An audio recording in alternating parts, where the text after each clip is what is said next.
Well, hey there, it's Catherine from Catherine Pooler Designs. Welcome to our holiday card making series. We have 8 episodes in all, and this is episode 1, Coloring with CP Inks and Copic Markers.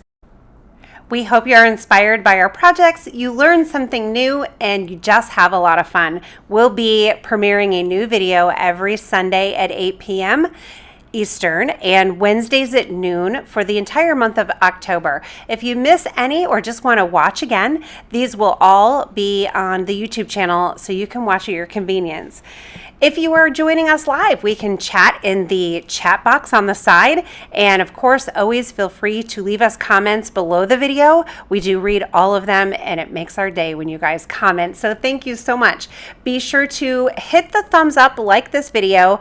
Be sure you're subscribed to our channel so we'll see you again. And share it with your friends so they can create some cards right along with you. We are using the old St. Nick stamp set for this card today, and it has the cutest little images. I love this little Santa suit, and it has the plate of cookies, the nice list, everything you need except the man itself. So the first thing I'm doing here is coloring in with CP inks. I used my Misty stamping tool and I stamped the Santa suit or the Santa coat on watercolor paper, and then I'm coloring in with the inks. So I took my clear acrylic block. Make sure that they're clean so that when you dab it on your ink pad, you're not cross-contaminating your ink pads, and then you can use that as a color palette. This is a blender pen. All the supplies that I'm using today in this video and all the videos will be linked below so that you can head over to our shop and pick up any of the supplies that catch your eye here.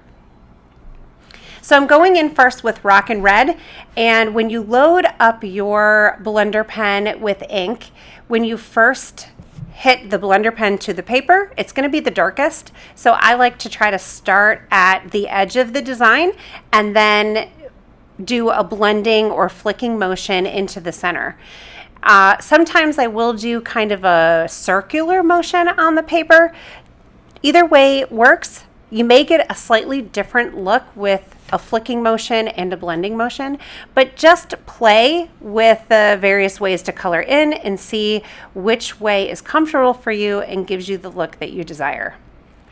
Then to darken up the edges and create dimension on your image, you want to use a darker color. So I'm grabbing Cranberry Fizz and I just added in extra color around the edges to make it look round, like he has a jolly old belly. And then I also added some extra color in where the crease lines are for the elbows and those extra artist lines that she included. And then for the fur, I just added a very slight touch of our lightest gray in color, which is Twilight, and that will make your fur not seem so flat. So it gives it some dimension, gives it a little bit of roundness and texture, and just makes it look really cute. Now truly it works usually a little bit better if you stamp your image first, then color, then die cut. It's just easier to hold onto your image. If you have a small image and you're coloring it in, it kind of is, it's hard to hold on to, and it's gonna flip around your desk. And so that's why I grabbed my sticky mat. So this is a Misty product and it's sticky and tacky. And if I have my images already die cut, it's really nice to be able to just tack your image on there and then it doesn't float around your desk. So it just kind of keeps them organized and keeps them in place while you're working. The drawback of stamping and then coloring and then die cutting is sometimes when you die cut, your die might move a little bit when you're running it through your die cut machine, and then you spend all this time coloring and then it doesn't cut right and you did all that work for nothing. So anyway, again, find which way works the best for you and what you're most comfortable with, and that's the way you should do it. So for coloring in Copics, I inked my stamp and stamped it on Catherine Pooler cardstock. In my opinion, Catherine Pooler cardstock is like Goldilocks. It is not too hard. It's not too soft. I find when I'm using cardstock that's a little harder, I have trouble getting a nice blend with my Copic coloring. When I use a cardstock that is really soft, I get a lot of bleeding outside the lines. And with CP cardstock, Catherine Pooler cardstock, it just seems to be the perfect hard to soft. It's kind of in the middle. So I get a nice blend and I don't really have too much trouble with the color bleeding outside the lines. So I really love it, and that's one of the big benefits that I think our cardstock has. Not to mention how white it is and how smooth and how great it is for stamping. It's just an all-around fantastic cardstock, and it's 100-pound also, so it's a great weight. So I'm using R27, R29, and R89, and very similar to using blender pens with ink pads. I use a lot of flicking motions, and sometimes I use a little bit of just brush stroking over the same area multiple times. One tip for working with Copics is to get a nice blend with your colors, you want to really soak the cardstock. So when you turn your image over to the other side, you're going to see the color bleeding through the other side, and that is normal. That Copic marker will get soaked into the cardstock, and that is what helps it blend and look really, really nice. So for shading with the Copic markers, I did very similar to the ink pads, focusing darker around the edges to give it a rounded look and to make that belly look nice and plump.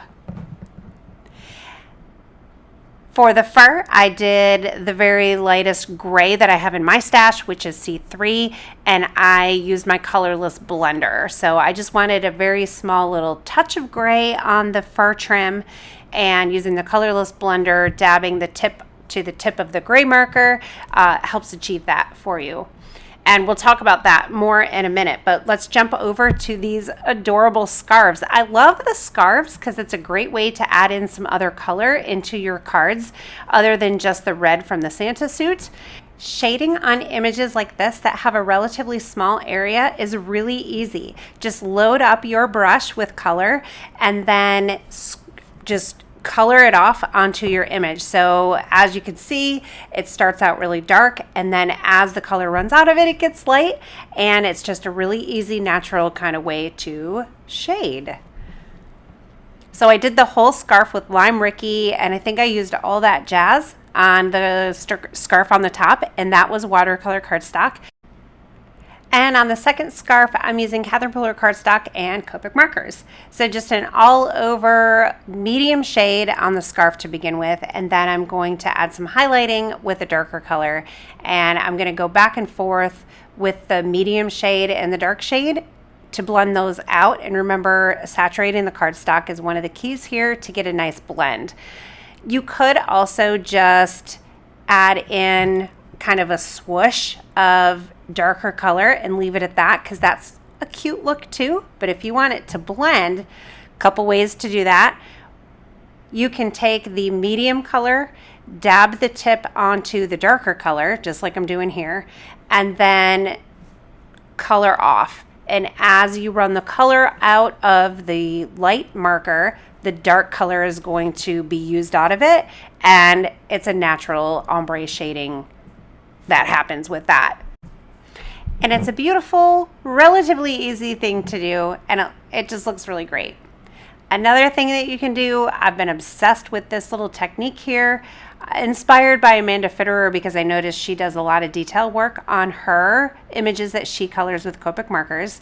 I'm just lightly using my sharp tip of that Copic marker to dab little points of color on there. I think that looks so cute. So a little darker shading at the top, blending out into the medium shade, and then dabbing on little dots of darker color on there. I just think it looks so cute. You could also, inspired by Amanda, take your little white gel pen and dab on a few dots of white too, just to add some more interest. And then the plate of cookies. I'm not sure which image in this set is my favorite. The nice list is so cute. The plate of cookies is adorable. Of course, the Santa suit and the long johns, so fun. I stopped for cookies t-shirt. Come on, that is so cute. But the cookies and milk, so easy to color in. I used Buttercream, one of my favorite ink colors because it's just a perfect cream color for the milk, and then the E11 for the milk with the Copics.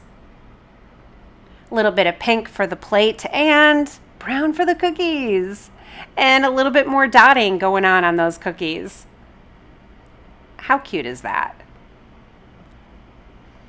So R272989, we're going to color in the Santa hat.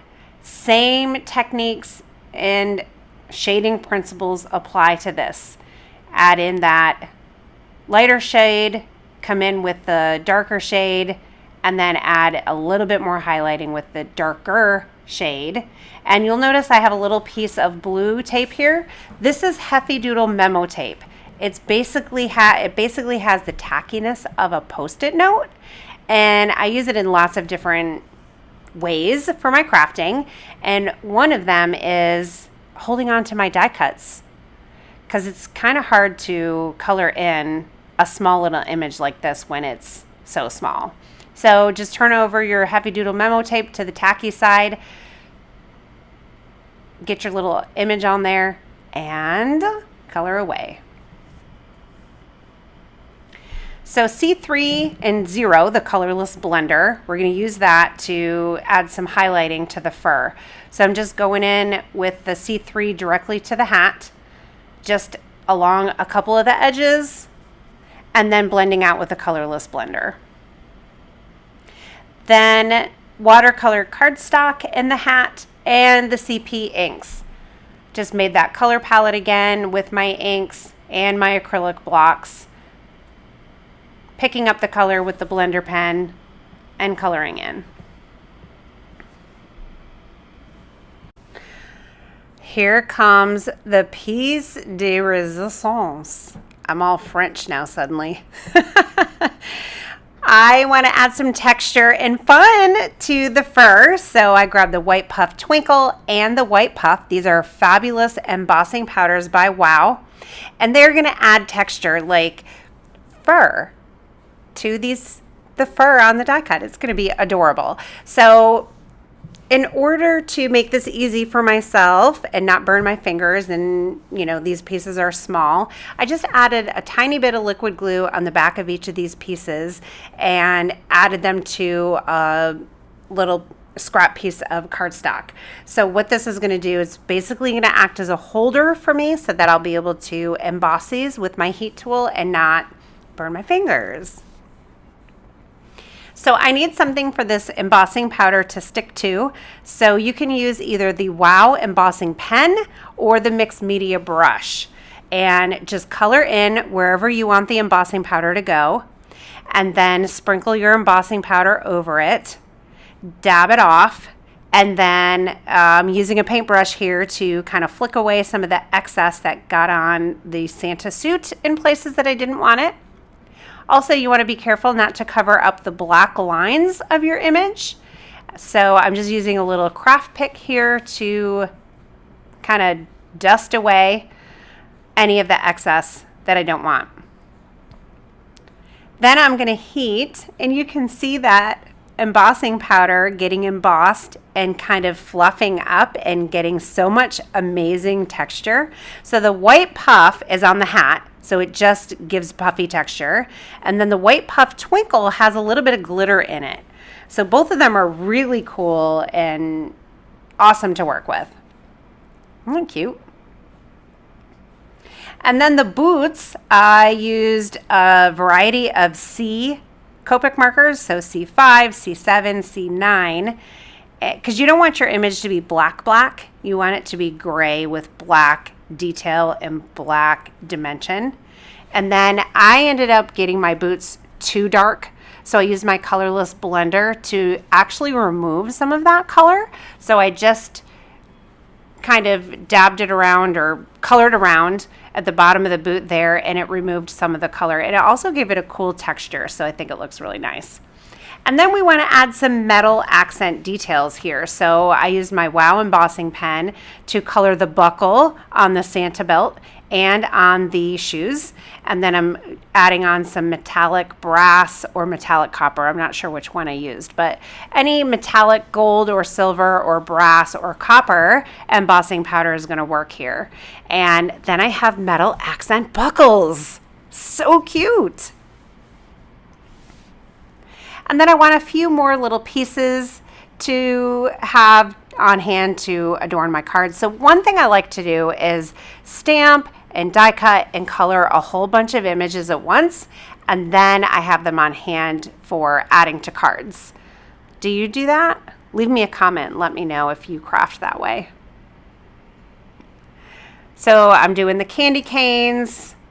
They're such small images that really you can get away with just using 2 shades of red, and the berries and a little bit of blue for the candy cane.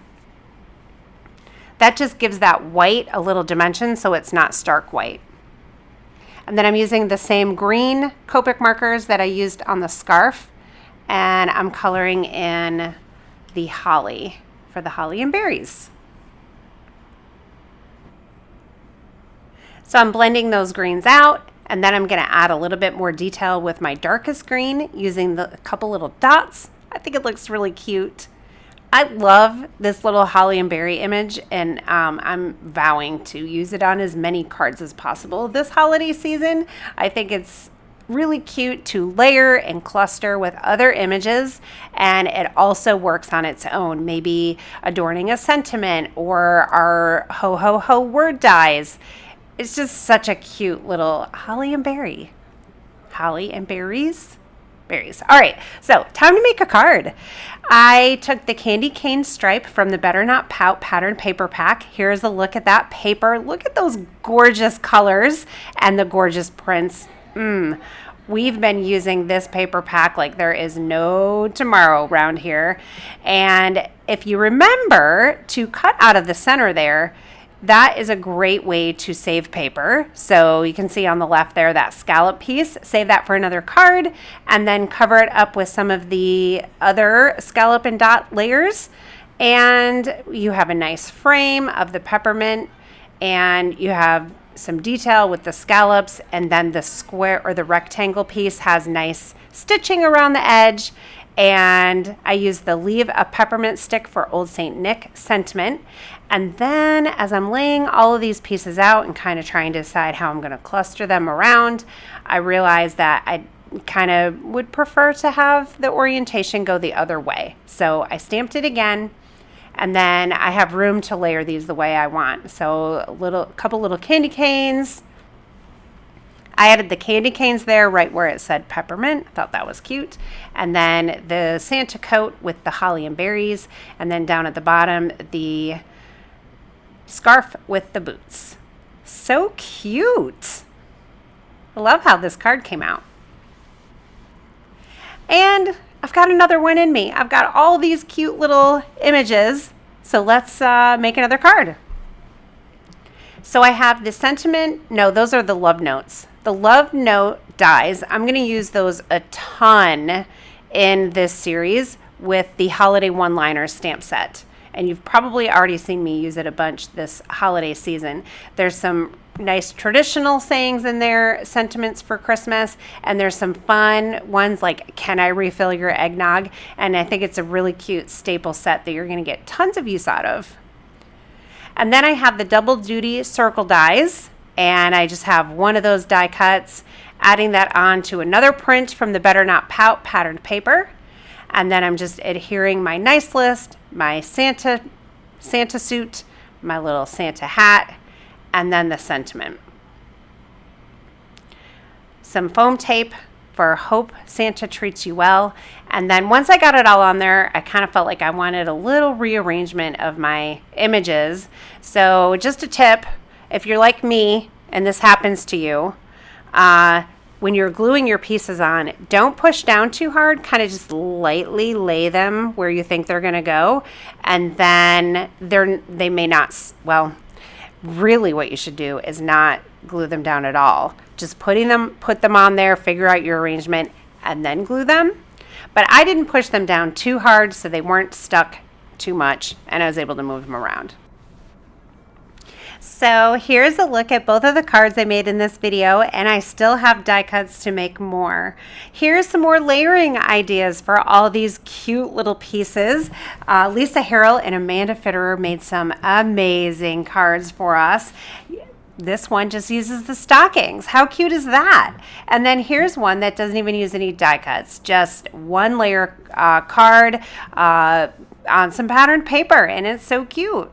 This one uses the Merriest Sentiments for the fa la la la la background, and here's some treat. Actually, these are tag holders. You could also stick a little treat in there, or a little gift card. And then here is one that I used with a hoe from the Ho Ho Ho word die. And then these two I made for our Stamp Nation members on our release party, and I just love how they came out. So these images are so much fun to play with and color and add to your cards, and you're going to use it all holiday season long. Be sure to subscribe, like, and share. We're so happy that you're here with us for this holiday card making series, and I hope you're inspired. I hope you had a great time with the video and you're ready to create some holiday cards.